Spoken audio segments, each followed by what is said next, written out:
सोचिए, एक नन जिसने जिंदगी ईश्वर की सेवा में समर्पित कर दी, और एक फौजी जिसने देश के लिए जान दांव पर लगाई। दोनों अजनबी, दोनों अलग सोच, अलग दुनिया से। लेकिन एक दिन किस्मत ने ऐसा खेल खेला कि दोनों को समंदर के बीच एक वीरान टापू पर अकेले छोड़ दिया गया। न कोई मदद, न कोई रास्ता, सिर्फ डर, संघर्ष और उम्मीद। क्या ये दो बिल्कुल अलग इंसान मिलकर एक दूसरे की ताकत बन पाए? क्या इंसानियत और विश्वास जिंदा रहने की सबसे बड़ी ताकत बन सकते हैं? इस सच्ची घटना से प्रेरित कहानी में आपको मिलेगा हिम्मत, इंसानियत और उम्मीद का वो अनमोल सबक जो जिंदगी में कहीं ना कहीं हम सबको चाहिए होता है। तो चलिए जानते हैं, जब नन और एक फौजी समुद्र के बीच में टापू पर फंस गए, फिर क्या हुआ। यह दास्तान है एक वीर सैनिक और एक त्यागी नन की, जिनकी किस्मतें समुद्र के बीचों बीच एक सुनसान टापू पर टकरा जाती हैं। वक्त वही था जब जापान और अमेरिका के बीच जंग अपने चरम पर थी।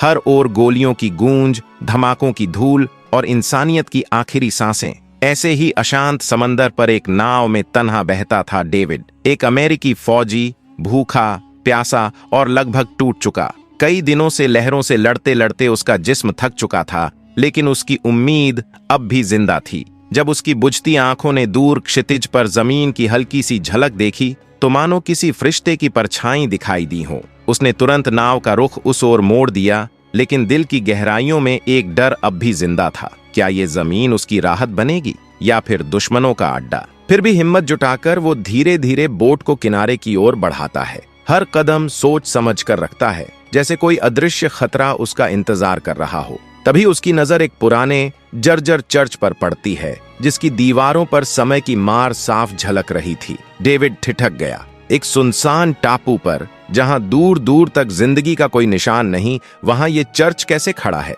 जैसे ही वो आगे बढ़ता है, चर्च का दरवाजा चरमराता है और उसमें से एक लड़की बाहर आती है। हरी पोशाक में, कांपते हुए कदमों से उसका चेहरा डरा हुआ था, जैसे उसने अभी अभी कोई डरावना सपना देखा हो जो हकीकत बन गया हो। वो घबरा जाती है और डर के मारे कुछ बड़बड़ाने लगती है, जैसे माफी मांग रही हो किसी अनजाने जुर्म की। डेविड ने हल्की मुस्कान के साथ शांत स्वर में कहा, डर मत, मैं जापानी नहीं हूँ, मैं भी बस एक इंसान हूँ, तेरे जैसा ही। इन कुछ शब्दों में जो सच्चाई और करुणा थी, उसने लड़की की सांसों को थोड़ा राहत दी। उसकी कांपती आवाज में बस इतना निकला, अंदर चलो, तुम थके हुए लग रहे हो। डेविड जैसे ही चर्च के अंदर कदम रखता है, उसकी नजर एक पुरानी धूल भरी कब्र पर जाती है। वो कुछ पूछता नहीं, बस एक पल ठहर कर उस पर नजरें झुका देता है और चुपचाप आगे बढ़ जाता है। तभी वह लड़की खुद ही धीमे स्वर में कह उठी, मेरा नाम इसाबेल्ला है। उसने बताया कि वह एक नन है, जिसने खुदा की राह पर चलने की चाह में अपने कुछ लोगों के साथ इस टापू की ओर रुख किया था। उनका मकसद नेक था, पर किसे खबर थी कि वीरान सी लगने वाली इस जगह पर भी दुश्मन घात लगाए बैठे होंगे। यही उनकी सबसे बड़ी गलती साबित हुई, क्योंकि वहां पहुंचते ही जापानी सैनिकों ने सबको कैद कर लिया। जब फादर लोगन को इसका पता चला, तो उन्होंने अपने लोगों के पास लौटने की जिद की, मगर उनकी उम्र इतनी बढ़ चुकी थी कि अकेले सफर कर पाना नामुमकिन था। इसी वजह से इसाबेल्ला ने उनके साथ जाने का फैसला लिया। लेकिन जब तक वे इस टापू पर पहुंचे, दुश्मन यहाँ मौजूद हर किसी को उठाकर ले गए थे। उसके बाद किसी का कुछ पता नहीं चला। कुछ माँओं ने अपने बच्चों का बहुत बुरा हाल होते देखा, किसी ने अपनी बेटियों को खो दिया, कुछ को दुश्मनों ने बेच दिया और कुछ मासूमों को जान से मार दिया। इन सब की खबर जब फादर लोगन को लगी, तो वह इस सदमे से उबर नहीं पाए और उन्होंने वहीं दम तोड़ दिया। कब्र की ओर इशारा करते हुए इसाबेल्ला ने बताया कि उसने ही उन्हें अपने हाथों से दफनाया था। तब से वह वहां अकेली रह रही है और अब कोई उसे बचाने भी नहीं आया। सबको यही लगता रहा कि वह भी मारी गई होगी। इसके बाद डेविड ने अपनी कहानी बतानी शुरू की। उसने कहा कि वह एक अमेरिकी सैनिक है, जिसके जहाज पर दुश्मनों ने हमला कर दिया था, लेकिन किस्मत ने साथ दिया और वह बच निकला। उसे एक छोटी सी बोट मिल गई, जिसकी वजह से वह आज यहाँ इसाबेल्ला के सामने बैठा है, वह भी जिंदा हालत में। लेकिन उसने बताया कि बाहर की दुनिया में हालात बेहद खराब हैं, वहां किसी को किसी की जान की फिक्र नहीं। फिर उसने हैरानी जताई कि इसाबेल्ला अब तक इस टापू पर खुद को कैसे जिंदा रख पाई है। इसाबेल्ला उसकी बात पर हल्का सा मुस्कुराई, मगर उसने कोई जवाब नहीं दिया। थोड़ी देर बाद दोनों कुछ खाने की तलाश में निकल पड़े। डेविड ने उसकी मदद करने के लिए एक पेड़ पर चढ़कर कुछ नारियल तोड़े और इसाबेल्ला को थमा दिए। इसाबेल्ला उसे देख मुस्कुराई। उसके चेहरे पर पहली बार सुकून की झलक दिखाई दी। इस बीच डेविड की नजर वहां मौजूद एक गुफा पर भी गई, लेकिन उसने सोचा कि अभी उसकी हालत इतनी मजबूत नहीं कि वहां जा सके। इसलिए उसने तय किया कि वह किसी और दिन उस गुफा की जांच करेगा। फिलहाल उसे भरपेट खाना चाहिए था। इसी बीच उसकी नजर समंदर में तैरते एक कछुए पर पड़ी और वह खुद को रोक नहीं पाया। उसने फौरन अपनी छोटी सी बोट निकाली और इसाबेल्ला को भी साथ बैठने को कहा। अब दोनों कछुए के पीछे समंदर की लहरों में आगे बढ़ने लगे, मगर यह सब आसान नहीं था। डेविड का संतुलन लहरों के बीच बिगड़ने लगा और वह लगभग पानी में गिर ही पड़ा, लेकिन हार नहीं मानी। काफी मशक्कत के बाद उसने उस कछुए को अपने हाथों से पकड़ ही लिया। फिर दोनों ने मिलकर उसे पकाया और खाया, जिससे उन्हें पहली बार सही मायने में पेट भर खाना नसीब हुआ। खाना खाते हुए डेविड ने उसकी ओर देखकर नर्म लहजे में कहा, मैं इस छोटी सी नाव से 300 मील का सफर तय कर चुका हूँ। उसकी आंखों में थकान थी, लेकिन हौसला जिंदा था। इतने लंबे सफर में डर ने कई बार दस्तक दी। उसने हल्के से मुस्कुराते हुए कहा, मगर मैंने कभी उसे अंदर नहीं आने दिया। मुझे यकीन था कि यह जंग बहुत जल्द खत्म होगी। कुछ पल की खामोशी के बाद वह थोड़ा गहरा हुआ। मैं वो लड़का हूँ जिसने बचपन में ही अपने माँ बाप को खो दिया था। 14 साल अनाथालय की दीवारों के बीच बीते, लेकिन जैसे ही होश संभाला मैंने तय कर लिया था, मैं यूं ही नहीं जीऊंगा। मुझे अपने मुल्क के लिए कुछ बड़ा करना है, और यही सोच मुझे यहाँ तक ले आई, फौज में, जंग में, और अब इस वीरान टापू तक। दूसरी तरफ इसाबेल्ला भी धीरे से बोली कि उसकी कहानी भी कुछ अलग नहीं है। उसने बचपन से ही अकेलापन महसूस किया है, लेकिन उसके दिल में हमेशा खुदा के करीब रहने की चाह रही। इसीलिए उसने दुनिया की भीड़ भाड़ और चकाचौंध छोड़कर नन बनने का रास्ता चुना, ताकि वह खुद को और दूसरों को सच्चाई की राह पर ले जा सके। उसे इस काम में जो सुकून और तसल्ली मिलती थी, वह कहीं और नहीं मिली। डेविड उसकी यह बातें सुनते हुए हौले से मुस्कुराया और हल्का सा मजाक करने के अंदाज में बोला, क्या गॉड ने तुम्हें इस वीरान टापू के लिए बनाया था, या फिर मुझे आजमाने के लिए? फिर वह उसके दुपट्टे को संभालने का बहाना करते हुए थोड़ा उसके करीब आ गया, मगर इसाबेल्ला ने एक ठंडी सी मुस्कान के साथ खुद को पीछे करते हुए कहा, डेविड, यह जगह इबादत की है, इश्क की नहीं। डेविड ने उसकी आंखों में आंखें डालकर धीमे से कहा, तो बताओ इसाबेल्ला, इश्क की जगह कौन सी है? क्या तुम्हारे दिल तक पहुंचने के लिए भी किसी ऐसे ही तूफान से गुजरना पड़ेगा, या फिर तुम्हारे दिल का दरवाजा भी हमेशा के लिए बंद रहेगा, जैसे इस चर्च का पिछला दरवाजा, जहां कोई झांक भी नहीं सकता? इसाबेल्ला ने उसकी आंखों में देखते हुए कहा, इश्क की कोई जगह नहीं होती डेविड, वह तो उस सलीब के नीचे भी पनप सकता है, जहां सिर्फ दर्द और आंसू लिखे होते हैं। मगर मैं उस राह की मुसाफिर नहीं हूं जो मोहब्बत में उलझ जाए। मुझे सुकून बस अपने रब की इबादत में मिलता है। इसलिए तू मेरे दिल की खिड़की खटखटाना छोड़ दे। ये खिड़की सिर्फ दुआओं के लिए खुली है, किसी और के लिए नहीं। फिर उसने उसे मुस्कुराकर नजरअंदाज कर दिया। दोनों एक साथ बैठकर बातों में खोए हुए थे कि अचानक उनके कानों में आसमान से आती तेज आवाजें गूंज उठीं।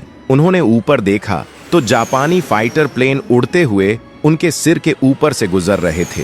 दोनों के दिल की धड़कनें तेज हो गईं, क्योंकि अगर दुश्मन की नजर उन पर पड़ गई तो बचना मुश्किल था। इस खतरे को भांपते हुए डेविड ने तुरंत इसाबेल्ला को उस गुफा की याद दिलाई जिसे उसने पहले देखा था, ताकि वह वहां छिपकर अपनी जान बचा सके। अब वही गुफा उनकी जान बचाने की आखिरी उम्मीद बन गई थी। दोनों तेजी से पहाड़ की ओर दौड़े और उसी गुफा में जाकर छिप गए। कुछ देर बाद जब डेविड ने धीरे से बाहर झांका तो उसकी आंखें फटी की फटी रह गईं।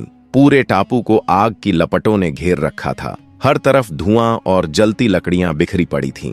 वह चर्च, जो कभी इसाबेल्ला की दुआओं की जगह था, अब राख में बदल चुका था। यह मंजर देखकर इसाबेल्ला की आंखों से आंसू बहने लगे। उसने टूटे मन से डेविड की ओर देखा और कहा, अब तुम इस टापू पर ज्यादा दिन जिंदा नहीं रह पाओगे। तभी उनकी नजर किनारे की ओर गई, जहां से जापानी सैनिक धीरे धीरे अंदर घुसते जा रहे थे। ऐसा लग रहा था जैसे उन्हें शक हो गया है कि वहां कोई छुपा हुआ है। अगली सुबह जब डेविड की आंख खुली, उसने देखा कि बाहर तबाही के अलावा कुछ नहीं बचा था। वहां से निकलने का एकमात्र रास्ता, वो छोटी सी बोट भी जलकर राख हो चुकी थी। उधर इसाबेल्ला की नजर राख में बदल चुके चर्च पर अटक गई और वह लगातार रोती रही। उसके आंसू थमने का नाम नहीं ले रहे थे। इसी बीच उन्होंने देखा कि और भी सैनिक उस तरफ बढ़ रहे थे और उनकी तादाद काफी ज्यादा थी। डर के मारे दोनों फिर से गुफा में ही छिप गए। इस खौफनाक सन्नाटे में इसाबेल्ला ने धीमी आवाज में कहा, मैं बाहर जाकर खुद को उनके हवाले कर देती हूँ। शायद तुम बच जाओ। लेकिन डेविड ने उसका हाथ पकड़कर उसे रोक लिया और बहुत सधे हुए लहजे में बोला, तुम खुद को किसी एक आदमी को छूने नहीं देती और अब चाहती हो कि उन दरिंदों के हवाले खुद को कर दो। जानती हो वो तुम्हारे साथ क्या करेंगे? ये उनके लिए खेल होगा और तुम्हारे लिए बर्बादी। इसलिए बेहतर है कि तुम यहीं छिपी रहो, बाहर जाने की कोशिश मत करना। यही हमारे बचने का रास्ता है। जैसे जैसे सूरज ढलने लगा और अंधेरा चारों ओर फैल गया, डेविड चुपचाप समंदर किनारे पहुंचा ताकि कुछ मछलियां पकड़कर खाने का इंतजाम कर सके। तभी उसने देखा कि सामने से एक जापानी कश्ती आ रही है। उसे फौरन नीचे लेटकर खुद को छुपाना पड़ा। वह कश्ती काफी देर तक वहां मंडराती रही क्योंकि सैनिक पूरी रात गश्त पर थे। डेविड जानता था कि अगर वह लौटता तो पकड़ा और मारा जाता। मजबूरी में उसने खुद को काली मिट्टी में लपेटा और दुश्मन के कैंप की तरफ बढ़ गया ताकि वहां से कुछ खाने पीने का सामान चुरा सके। लेकिन जैसे ही वह कैंप में घुसा, 4 सैनिक वहीं आकर बैठ गए, जिससे डेविड को बिना हिले डुले पूरी रात उसी जगह छिपकर गुजारनी पड़ी। अगली सुबह जब इसाबेला की आंख खुली, उसने देखा कि डेविड अब तक लौटा नहीं है। उसका दिल जोर जोर से धड़कने लगा और डर उसके चेहरे पर साफ नजर आ रहा था। उधर डेविड बहुत होशियारी से सैनिकों की नजर से बचते हुए धीरे धीरे काफी सामान समेटने में कामयाब हो गया। जैसे ही सारे सैनिक अभ्यास के लिए बाहर निकले, डेविड ने अपना कदम उठाया ताकि वहां से निकलकर वापस इसाबेला के पास लौट सके। डेविड उस कैंप से चुपचाप निकलकर वापस लौट आता है। इधर जब इसाबेला को गोलियों की आवाजें सुनाई देती हैं, तो उसके दिल में ख्याल आता है कि शायद अब डेविड दुश्मनों के हाथों मारा जा चुका है। इसी डर और बेचैनी में वह बाहर निकलकर एक पत्थर का सहारा लेकर बैठ जाती है और सिसकने लगती है। लेकिन कुछ ही देर में डेविड वहां पहुंचता है और गुफा के दरवाजे पर खड़े होकर उसे डांटने लगता है, तुम्हें बाहर नहीं आना चाहिए था, यह इलाका बिल्कुल भी सुरक्षित नहीं है। वह उसे भीतर खींच लाता है। इस बार दरवाजा अच्छी तरह बंद करता है और सख्त लहजे में कहता है कि अगली बार बिना बताए बाहर मत निकलना। कुछ देर बाद डेविड अपना बैग खोलकर उसे दिखाता है, जिसमें वह दुश्मनों के कैंप से चुराकर लाए गए खाने पीने और जरूरी चीजें भरी होती हैं। मगर इसाबेला का चेहरा डरा हुआ था और उसकी रंगत उड़ चुकी थी। कांपती आवाज में वह डेविड से कहती है, आगे से अगर तुम बाहर जाओगे तो मुझे पहले बता देना, वरना मेरा दिल यूं ही घबराहट में तुम्हें ढूंढने बाहर निकल आएगा। ये सुनकर डेविड वादा करता है कि अब आगे से बिना उससे पूछे कुछ नहीं करेगा। कुछ दिन बाद डेविड चुपचाप दबे पांव उसके लिए एक गुलाब लेकर आता है। उसके पास जाकर हल्की शरारती मुस्कान के साथ कहता है, तुम्हारे लिए फूल लाया हूं जो तुमसे बहुत कम खूबसूरत है। मगर इसाबेला उसकी बात का कोई जवाब नहीं देती, बस हल्की मुस्कान के साथ गुलाब को ले लेती है और चुप रह जाती है। तभी डेविड उससे धीमे से पूछता है, क्या कभी तुम यह नन बनने का रास्ता छोड़ सकती हो? इसाबेला गहरी सांस लेकर कहती है, हो सकता है, लेकिन इसके लिए मुझे सब कुछ छोड़ना पड़ेगा। जब कोई लड़की नन बनने का फैसला करती है तो उसे सोचने समझने के लिए पूरे 5 साल का वक्त मिलता है। लेकिन अगर वो उस रास्ते से लौट आती है तो माना जाता है कि ऊपर वाला उसकी माफी नहीं सुनता। उसकी आत्मा भटकती रहती है, मौत के बाद भी उसे सुकून नहीं मिलता। ये कहते हुए इसाबेला की आवाज में एक अजीब सी कड़वाहट थी, जैसे वो खुद उस सच्चाई से लड़ रही हो। अब उन 5 सालों के पूरे होने में सिर्फ 1 महीना बाकी है, उसने फुसफुसाते हुए कहा और दीवार की ओर देखने लगी, जैसे खुद से कोई सवाल कर रही हो। इसी बीच बाहर से किसी के कदमों की आहट आने लगी। डेविड ने धीरे से बाहर झांका। कुछ सैनिक पीछे हटते नजर आ रहे थे। शायद वो जा रहे हैं, उसने हैरानी से कहा। इसाबेला ने भी आंखें बंद की।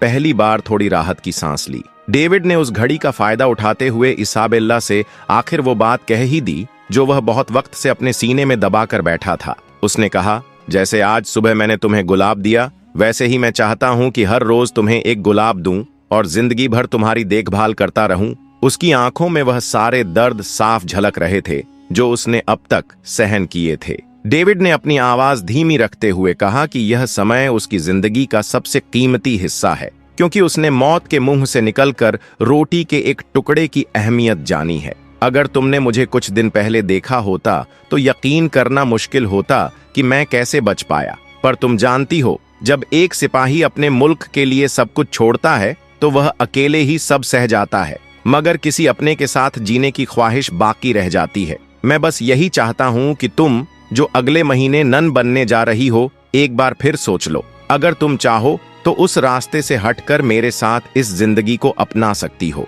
मैं चाहता हूँ कि हर दिन तुम्हारे साथ बिताऊं, तुम्हारी मुस्कान में जी सकूं। इसाबेला ने उसकी बातें सुनी और फिर हल्की सी मुस्कान के साथ अपनी उंगलियों की ओर इशारा करते हुए कहा, क्या तुम्हें यह चांदी की अंगूठी दिख रही है? यह वही अंगूठी है जो हम तब पहनते हैं जब जीसस के नाम पर वादा करते हैं कि अब हम नन बनने की राह पर चल चुके हैं, और जब हमारे 5 साल पूरे होते हैं तब हम सोने की अंगूठी पहनते हैं, जो इस बात का सबूत होती है कि हम पूरी तरह से उस रास्ते पर समर्पित हो चुके हैं। हमारी जिंदगी अब सेवा और सादगी के रास्ते पर ही चलती है डेविड, और मैं यह सब छोड़ नहीं सकती। यह सुनकर डेविड का चेहरा उतर गया, उसकी आंखों में मायूसी उतर आई और दिल जैसे टूट सा गया।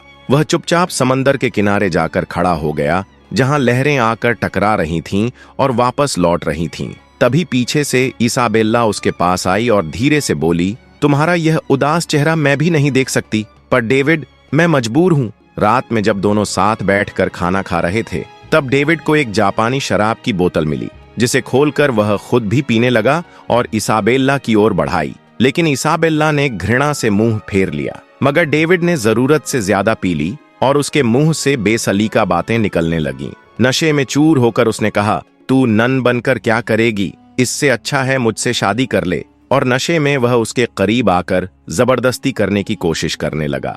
इसाबेला डर के मारे वहां से भाग गई और जंगल में जाकर एक पेड़ के नीचे पूरी रात किसी तरह काटी। अगली सुबह जब डेविड की आंख खुली तो उसने चारों तरफ उसे ढूंढना शुरू किया। दौड़ता हुआ वह इसाबेला तक पहुंचा, जो बारिश में पूरी तरह भीगी हुई बेहोशी की हालत में पड़ी थी। डेविड ने उसे उठाया और पास की एक गुफा में ले आया ताकि उसे छिपा सके, लेकिन उस गुफा में काफी ठंड थी और इसाबेला को गर्म कपड़ों की जरूरत थी। डेविड ने अपनी जान की परवाह किए बिना फिर उसी जापानी कैंप का रुख किया ताकि इसाबेला के लिए गर्म कपड़े ला सके। वह वहां से कपड़े चुराने ही वाला था कि एक जापानी सिपाही ने उसे देख लिया। मजबूरी में डेविड को उसे मारना पड़ा और उसकी लाश को छिपाकर किनारे दफनाया। फिर जल्दी से कपड़े लेकर वापस लौट आया। जब इसाबेला को होश आया तो खुद को नए कपड़ों में देखकर घबरा गई और सोचने लगी कि यह सब किसने किया। तभी उसकी नजर पास बैठे डेविड पर पड़ी, जिसने धीरे से बताया कि उसकी हालत बहुत खराब हो गई थी, इसलिए उसे यह कदम उठाना पड़ा और वह माफी मांगता है क्योंकि उसने यह जानबूझकर नहीं किया था। इसाबेला ने उसे माफ कर दिया और कहा कि वह डर की वजह से नहीं, बल्कि उसकी कहीं बातों को सुन नहीं पाने की वजह से वहां से चली गई थी। थोड़ी देर बाद बाहर गोलियों की आवाजें गूंजने लगीं। डेविड ने कहा, मैं गलत था, वो फिर लौट आए हैं। इसाबेला ने उदास होकर कहा, शायद खुदा नहीं चाहता कि मैं नन बनूं, या फिर हो सकता है कि अब खुदा यही चाहता हो कि हम उनके पास चले जाएं। लगता है अब हमारा वक्त पूरा हो चुका है। लेकिन डेविड उसकी बातों को मानने के लिए तैयार नहीं हुआ और बाहर जाकर देखा तो पाया कि पूरे टापू के चारों ओर आग की लपटें उठ रही थीं। जापानी सैनिकों को अपने साथी की लाश मिल चुकी थी और अब वे कातिल की तलाश में पूरे इलाके में छानबीन कर रहे थे। यह सुनकर इसाबेला डर गई और आंखें बंद कर दुआ मांगने लगी। डेविड ने तय कर लिया कि वह खुद जाकर उन सिपाहियों के हवाले हो जाएगा ताकि इसाबेला की जान बच सके। लेकिन इसाबेला ने उसे ऐसा करने से रोक लिया। तभी बाहर से धमकियों की आवाज आई, जो अंदर है बाहर आ जाए वरना गुफा उड़ा दी जाएगी। डेविड के पास कोई जवाब नहीं था। वह चुपचाप पीछे जाकर बैठ गया और मौत के लिए खुद को तैयार कर लिया। इसाबेला ने भी आंखें बंद कर लीं और दोनों को लगा कि अब आखिरी घड़ी आ गई है। तभी बम गिरने और चिल्लाने की आवाजें आने लगीं। डेविड समझ गया कि उनके सिपाही पहुंच चुके हैं और जापानी सैनिक भाग रहे हैं, मगर बम चारों तरफ गिर रहे थे, इसलिए बाहर निकलना खतरे से खाली नहीं था। डेविड ने कहा, हमें यहीं रहकर दुआ करनी चाहिए। कुछ वक्त बाद डेविड के मन में ख्याल आया, अगर अपने सिपाही आ गए हैं तो मुझे भी उनकी मदद करनी चाहिए। वह बाहर निकला और अपने सिपाहियों के साथ मोर्चा संभाल लिया। लड़ाई के दौरान डेविड घायल हो गया, लेकिन उसने कई सैनिकों की जान बचाई। कुछ देर बाद जब सब शांत हुआ तो इसाबेला बाहर आई और उसका इलाज कर पट्टी बांधने लगी। तब डेविड ने धीमी आवाज में कहा, इसाबेला अभी भी सोच लो, मेरी सांसें जैसे तुम्हारे अंदर अटकी हैं, क्या तुम सच में नन ही बनकर रहोगी? इसाबेला ने उसकी आंखों में देखते हुए कहा, देखो डेविड, मुझे तुमसे मोहब्बत है। मैंने अपनी जिंदगी तुम्हारे नाम कर दी है। अब फैसला तुम्हारे हाथ में है। बताओ, क्या मैं खुदा की राह छोड़कर तुम्हारी हो जाऊं या फिर उसी इबादत में लौट जाऊं जिसके लिए मैंने वादा किया है? डेविड ने गहरी सांस लेकर और टूटे दिल के साथ कहा, शायद तुम्हारा रास्ता ही सही है। शायद अब हमारी जुदाई करीब है। हो सकता है इसके बाद हम कभी ना मिलें। यह हमारी आखिरी मुलाकात हो सकती है। इसाबेला ने हल्की सी मुस्कान के साथ उसकी आंखों में झांकते हुए कहा, तुमने मुझे वो हिम्मत दी है जो मैंने सालों पहले खो दी थी। चाहे हमारी राहें अब अलग हो जाएं, लेकिन मेरी हर दुआ में तुम रहोगे। डेविड की आंखें नम हो गईं।